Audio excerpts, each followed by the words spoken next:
Hey there, this is Sylvia Moonbeam, and I realize I haven't done a video in a while. Sorry about that. Just wanted to do a quick little review of this Samus figure I picked up at my local Walmart. Well, one of my local Walmarts. I actually have 3 in my area, and I had to go to all 3 multiple times to find this figure. I couldn't find a normal colors Samus, like the Varia suit. But this one, I believe, is the Phazon suit from Metroid Prime 2, I believe. I haven't actually played any of the Prime trilogy, so forgive me for not knowing the specific game. Most of my familiarity with the games comes from playing the original Metroid, playing Fusion, and Dread. I really like Metroid Dread, but not why we're here.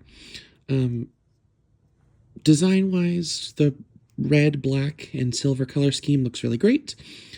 But the reason I'm making this little short is because this has some of the weirdest poseability of any action figure I own. Longtime fans of the channel will know that I mostly do Transformers, but this one is kind of weird. Like the shoulders and hips are on a ball joint, but there's, as you can see with the shoulders, there's butterflying in both shoulders as well. So the shoulders have a huge amount of poseability. Love that. That's great. But there's no bicep swivel and no hip swivel.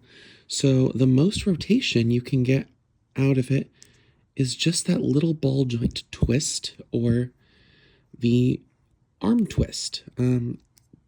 Also, because of the high shoulders and the width of Samus's helmet, you get very little head articulation. You get a little bit up and down and a little bit of left and right.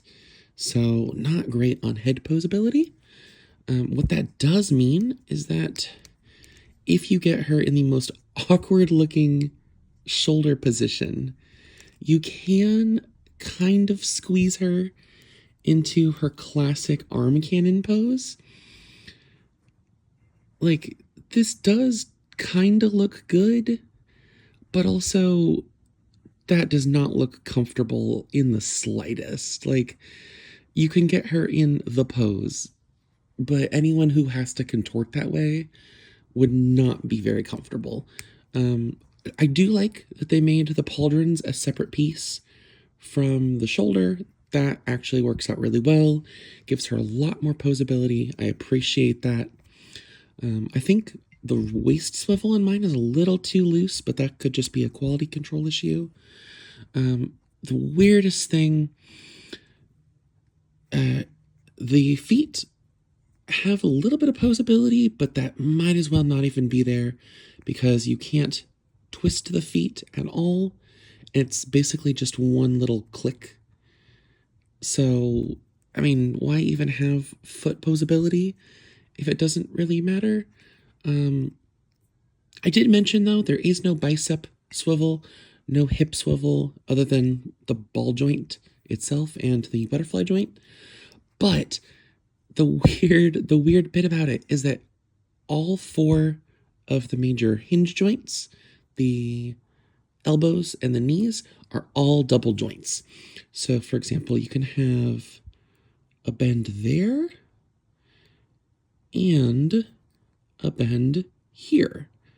So technically all 4 limbs can fold up on themselves. The power cannon or power beam one was a little stiff at first, but I did get it. You can see it can fold up on itself.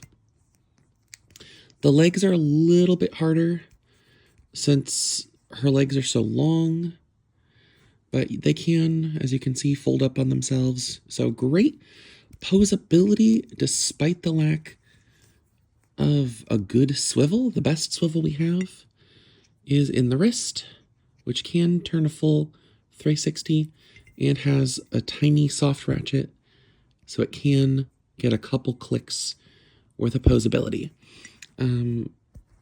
Only included accessory is the morph ball, which has like no weight to it. Pretty sure this is just hollow.